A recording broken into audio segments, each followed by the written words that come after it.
Good morning, grandchildren. I'll bet you didn't know that Clifford, the big red dog, started off as a puppy. That's right. He started off as a little puppy one time. And here is called his early days. Backpack puppy. Let's read about Clifford when he was a little puppy. On the last day of summer vacation, Nina and George visited Emily, Elizabeth, and Clifford. "Are these your new supplies for tomorrow?" Nina asked. Or is it Nina? "Yes," Emily Elizabeth answered. "I'm glad we'll be together for our first day of school." There they are, getting ready for school. Look at that little tiny puppy. Oh. "What is school?" Clifford asked George. Nina and Emily will go to school every day," George replied. "They learn to play and eat lunch in the cafeteria." "Wow," Clifford said. "I can't wait to go. Sounds like a government organization has put together a program to indoctrinate the children." George chuckled. "No, Clifford, it's something different than that, but we'll stay at home. Puppies don't belong at school." Aw, look at that. Isn't that cute? There they are talking about their children going to school. "We have fun right here," George exclaimed. "We don't need to go to school." Clifford wasn't so sure. Emily Elizabeth had never left him alone all day. "Hey, buddy," Norval joked with Clifford. "Why don't we wear a backpack and disguise yourself as a kid?" The parrot laughed. "Then you can go to school too." Norval wasn't serious, but he'd given the little red puppy a great idea. Uh-oh. This bird is suggesting this dog put on a backpack and pretend to be a kid to go to school. Oh, my goodness. The next morning, Mr. Howard and Mr. Flores walked Emily, Elizabeth, and Nina to school. "I'm so excited," Nina said. "Me too, but this backpack sure is heavy," Emily Elizabeth replied. "Maybe I brought too many supplies. I wonder why her backpack is heavy." Can you see anything in her backpack that might make it heavy? Uh-oh. Yeah, I see that too. From his hiding place inside Emily's backpack, Clifford heard, "Welcome, everybody. I'm your teacher, Mrs. Parker." The teacher's voice was so friendly that Clifford wanted to bark and say hello, but he didn't give himself away. So there they are. There's her teacher, there's her school, and this woman here is like on Prozac or something. There they are. All right. As Emily Elizabeth entered her new classroom, Clifford held his breath, wondering if he would be found.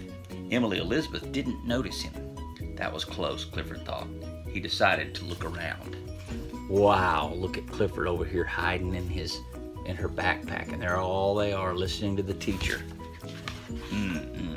"Does everybody know the song, 'Old MacDonald Had a Farm'?" Miss Parker asked. "Yes," the children shouted. "I know that song too," Clifford thought. Oh, look at there. Miss Parker's asking if they know a song. Clifford knows it too. Oh no! "Old MacDonald had a farm, E-I-E-I-O, and on that farm he had a dog," Miss Parker sang, E-I-E-I-O. Did she say dog? Clifford thought. That was Clifford's favorite part of the song. No wonder Emily Elizabeth loved school. "With a woof woof here and a woof woof there," the children sang. "Here a woof, there a woof, everywhere a woof woof," Clifford barked loudly. Oh no, I think he just gave himself away. "Clifford! Clifford!" squeaked Emily Elizabeth. "Emily Elizabeth Howard!" Miss Parker gasped. "Where did the little red puppy come from?" "Clifford didn't mean to do anything wrong," Emily Elizabeth whispered. "Maybe so," Mrs. Parker replied sternly, "but puppies are not allowed in the school." Uh-oh, busted. Look how tiny Clifford is. He must have got, involved with some radiation or something in the group. "Since he's already here, Clifford can stay the morning," Miss Parker told Emily Elizabeth. "Your mother will need to pick him up before lunch." Hooray! The children cheered. Emily Elizabeth promised that Clifford would behave himself. Scritch, scritch, scritch. That was the noise Emily Elizabeth's pencil made when she pushed it on the paper.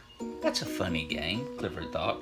He grabbed the pencil right out of Emily Elizabeth's hand, but she made him give it back. Oh, she's trying to work and the dog is bothering her. Clifford, what are you doing? Clifford, sit still and be quiet, okay? Emily Elizabeth asked. Clifford tried hard. He sat and he sat. He didn't make a sound. It was very difficult being still and quiet. Clifford's tummy rumbled. It was past his lunchtime. He yawned. At home, I'd be napping in bed right now, he thought. Maybe Daffodil was right. Puppies didn't belong in school. Oh, he's so sleepy. Look at that yawn. Everybody's reading. He's yawning. Poor Clifford. When Miss Howard came back to pick up Clifford, he was ready to go. Bye-bye, Clifford, Emily Elizabeth said. See you at home. Clifford thought happily. I'll be home. That's where puppies belong. He's right. I mean, puppies belong at home, right?